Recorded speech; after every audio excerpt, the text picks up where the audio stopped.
आज के इस वीडियो में मैं आपको बस कंडक्टर बनने के लिए जो योग्यताओं की ज़रूरत होगी उनके बारे में बताने वाला हूँ। दोस्तों, क्या पढ़ाई लिखाई आपको करनी होगी अगर आप एक सरकारी बस में कंडक्टर बनना चाहते हैं? क्या स्किल्स आपको आनी चाहिए? गाड़ी से संबंधित कितनी जानकारियाँ आपको चाहिए? ये सारे ही गुण मैं आपको आज बताऊंगा, ताकि आप अगर एक बस कंडक्टर बनना चाहते हैं तो आपको पता चले कि आपको किन किन चीज़ों पर काम करने की ज़रूरत है। सबसे पहले दोस्तों, एक बस कंडक्टर क्या होता है ये जान लेते हैं। बस कंडक्टर वो व्यक्ति है जो ड्राइवर के अलावा भी बस में होता है, जो अथॉरिटी होता है। बस के अंदर काफ़ी सारे लोग होते हैं, लेकिन ड्राइवर के अलावा एक और पर्सन होता है जिसके पास अथॉरिटी होती है बस की, वो बंदा कंडक्टर कहलाता है। अब यही बंदा जो है आपकी टिकट काटने से लेकर के आपको सीट दिलाने का काम करता है, आपकी व्यवस्था करता है, आपको सुरक्षित दूसरे स्थान तक पहुंचाने के लिए बाध्य होता है। बस के अंदर सब प्रकार की व्यवस्था बनाना, सभी लोगों को सीट उपलब्ध कराना, टिकट काटना, उसका हिसाब किताब रखना, हर एक काम जो है एक बस कंडक्टर का होता है। अगर आप जानना चाहते हैं किस किस प्रकार के काम, तो मैंने उसके लिए एक डेडिकेटेड वीडियो बनाया हुआ है जिसमें बस कंडक्टर के कार्य समझाए हैं, ताकि अगर आप बस कंडक्टर बनना चाहते हैं तो आपको उसके कर्तव्य पता चले, तो वो वीडियो आप देख सकते हैं। खैर, आज का वीडियो जो है इनकी योग्यता पर है, तो हम सीधे सीधे अब चलते हैं योग्यता की तरफ। सबसे पहली योग्यता दोस्तों पढ़ाई लिखाई से संबंधित जानी जाती है हमारे देश में। तो सबसे पहले आपको देखना होगा कि आप कितने पढ़े लिखे हैं। बस कंडक्टर बनने के लिए कम से कम 12वीं पास करना अनिवार्य होता है। तो अगर आपने 12th पास करी है, आप बस कंडक्टर बनने के लिए, सरकारी बस कंडक्टर बनने के लिए सही चॉइस है। देखिए, प्राइवेट बसों में आप कंडक्टर बनना चाहते हैं तो आराम से बन सकते हैं। वहां पर हो भी सकता है, नहीं भी हो सकता, कंपनी पर डिपेंड करता है कि वो कितना पढ़ाई मांगते हैं। लेकिन सरकारी बस के लिए कम से कम 12वीं पास होना जरूरी है, क्योंकि बहुत सारे लोग जो है वो सरकारी बस कंडक्टर बनना चाहते हैं। अच्छी खासी इनकम होती है, लेकिन पढ़े लिखे होना एक बहुत ज़्यादा ज़रूरी चीज़ होती है बस कंडक्टर के लिए, इवन ड्राइवर के लिए भी और कंडक्टर के लिए भी। क्योंकि यहाँ पर जो कंडक्टर होता है उनको तरह तरह के जो यात्री उनसे बात करनी होती है, उनकी टिकट करनी होती है, हिसाब किताब अच्छा खासा आना चाहिए, तरह तरह के जो चिन्ह होते हैं, जो जानकारियाँ होती वो पढ़ते हुए आनी चाहिए। तो इसलिए कंडक्टर जो होता है उसका 12th पास होना कम से कम ज़रूरी कर दिया गया है। अगर एक बस कंडक्टर के पास ITI से रिलेटेड कोई सर्टिफिकेट है तो उनके एक फ़ायदे की बात हो जाती है कि भाई हाँ, आपको थोड़ा बहुत आता है। जैसे डीजल मैकेनिक जो ट्रेड होती है ITI में, अगर आपने वो चीज़ पढ़ी है तो एक आपके प्लस पॉइंट में जाता है, क्योंकि कंडक्टर को ही डीजल मैकेनिक यानी कि इंजन के बारे में अगर अच्छा खासा नॉलेज होगा तो वो एक कभी गाड़ी की इमरजेंसी कुछ प्रॉब्लम होता है तो सुधारने में मदद कर सकता है। तो ये एक प्लस पॉइंट आपका जुड़ जाता है अगर आपने ITI करी हुई है। किसी भी ट्रेड में करें उससे कोई फर्क नहीं पड़ता है। डीजल मैकेनिक मैंने एक एग्जांपल के लिए बोला है, बट हाँ, आपने अगर ITI करी है, कुछ डिप्लोमा करा है, तो आपसे थोड़ा सा ज़्यादा एक्सपेक्टेशन यहाँ पर हो जाती है और आपको थोड़ा ज़्यादा अच्छा उम्मीदवार समझा जाता है। इसी तरह अगर आपने दोस्तों NCC की है, कभी NCC में आप रहे हैं, उसका सर्टिफिकेट आपके पास है, तो भी आपके फायदे की चीज़ होती है, क्योंकि यहाँ पर आप अपने आप को फिजिकली फिट दर्शाते हैं, जो कि एक कंडक्टर का होना बहुत ज़रूरी होता है।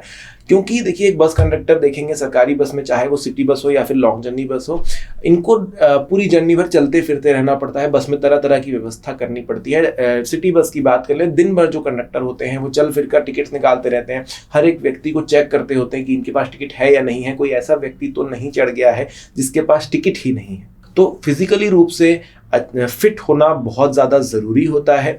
तो इसीलिए अगर आप NCC सर्टिफिकेट यहाँ पर लगाते हैं, आपको बेनिफिट मिलता है।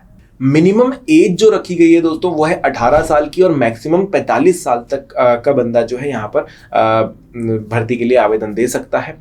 18 साल से कम इसलिए नहीं क्योंकि वो ज़्यादा बच्चे हो जाते हैं, वो अभी जो है कमाने की एज में नहीं पहुँचे, और 45 ईयर्स के बाद वाले इसलिए नहीं क्योंकि वहाँ पर बुजुर्ग लोग हो जाते हैं और वो लोग कह सकते हैं कि कंडक्टरी का काम उनके लिए थोड़ा ज़्यादा हेक्टिक हो जाएगा, जो कि वो नहीं कर सकते। दिन भर चलते फिरते रहना उनके लिए थोड़ा प्रॉब्लमेटिक हो सकता है। वो एज रिटायरमेंट की हो जाती है कंडक्टर की। सो 18 से 45 वर्ष का एक पीरियड रखा गया, एक एज लिमिट रखी गई है। एक जो कंडक्टर होता है दोस्तों, बहुत ज़्यादा ज़रूरी है कि उन्हें हिसाब किताब बहुत अच्छे से आता हो।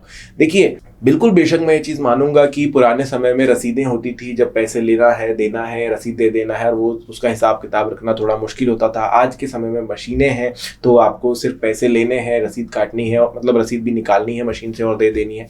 उसके बावजूद भी आपके पास जो पैसे आते हैं दोस्तों, उसका काफ़ी ज़्यादा आप लेन देन करते हैं। किसी के पास चिल्लर नहीं होते हैं तो आप अपने जेब से निकाल कर उन्हें देते हैं, तो आपको नहीं पता होता है एक्चुअली आपके पास कितना अमाउंट हो चुका है। मशीन आपको बता देगी, लेकिन जब गिनने आते हैं कभी कभी हो सकता है कि 1-2 रुपए या 10-15 रुपए का भी फर्क हो। तो हिसाब किताब में आपका पक्का रहना बहुत ज़्यादा ज़रूरी है। अगर आप नहीं होते, आप मान के चलिए किसी ने 25 रुपए की टिकट कटाई है या 30 रुपए की या 29 रुपए 27 रुपए की टिकट कटाई है, सामने वाले ने 500 का नोट आपको दे दिया है, तो आप कैसे हिसाब किताब, अगर आपका कच्चा है तो थोड़ा सा आपको समय लग जाएगा, तब तक 2-3 लोग और बस में चढ़ जाएंगे या 2-3 विदाउट टिकट उतर जाएंगे। हिसाब किताब में अगर आप तेज हैं तो आप फटाफट ये कैलकुलेशन करके जो है अपना काम कर लेंगे और किसी को भी विदाउट टिकट वहां पर बैठने नहीं देंगे। हिसाब किताब का पक्का होना बहुत जरूरी है। दोस्तों, अगर आप एक सरकारी बस कंडक्टर बनना चाह रहे हैं तो आपको ये चीज़ ध्यान में रखनी कि आपकी एक लिखित परीक्षा होगी और उसके बाद इंटरव्यू भी होने वाला है।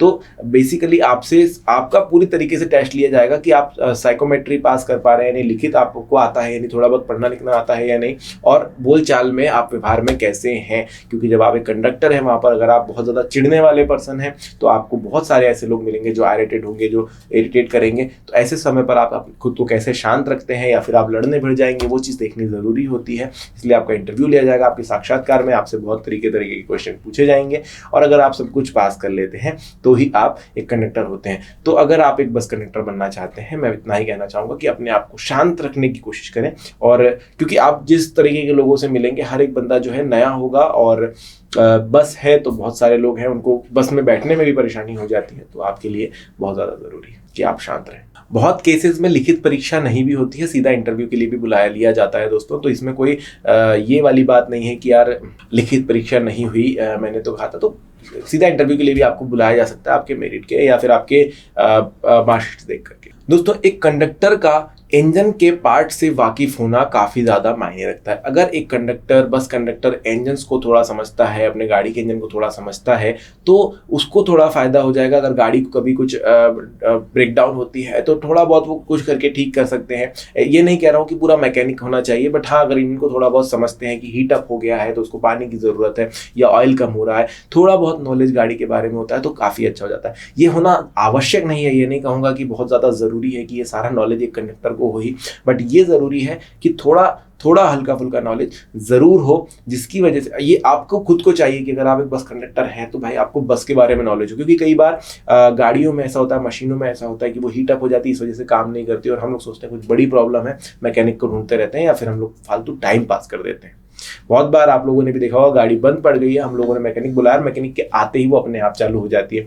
तो ये सब चीज़ें जो है कंडक्टर को पता होनी चाहिए। साथ ही साथ दोस्तों, इमरजेंसी केसेस में क्या करना है, ग्लास किस तरीके से तोड़ना है जो हैमर होता है उसकी मदद से बस का। इसके अलावा अगर टायर पंचर होता है या फिर कुछ और इमरजेंसी आ जाती है तो उस समय पे कैसे सभी को शांत रखना है, कैसे लोगों को उस खतरे से बाहर निकालना है, आपको उस समय क्या करना है। बस में आग लगने का खतरा होता है, उस समय पे आप क्या करेंगे, ये सारी चीज़ों का आपको ज्ञान होना चाहिए। आपको पता होना चाहिए कैसे ये सब चीज़ें होती हैं, इमरजेंसी ग्लास जो होता है वो कैसे टूटता है और फायर एक्सटिंग्विशर कैसे काम करता है। तो ये भी नॉलेज एक कंडक्टर के पास होना चाहिए, तभी वो एक बस में सही तरीके से काम कर सकते हैं। तो ये है दोस्तों एक बस कंडक्टर बनने के लिए आवश्यक शर्तें, ये है उनकी एक योग्यता। अगर आपके पास ये सारी योग्यताएं हैं तो आप भी सरकारी बस कंडक्टर बन सकते हैं। अगर मैं बात करूं इनकी सैलरी की तो आपको बताना चाहूँगा, इनिशियल स्टेज पर इन्हें सैलरी 25,000 रुपये से शुरू होती है, लगभग 20 से 25,000 रुपये से शुरू होती है। और जब आप जैसे जैसे आप बढ़ते जाते हैं 35 से 40,000 भी कमाने लग जाते हैं। और उसके बाद तो आपको पता ही है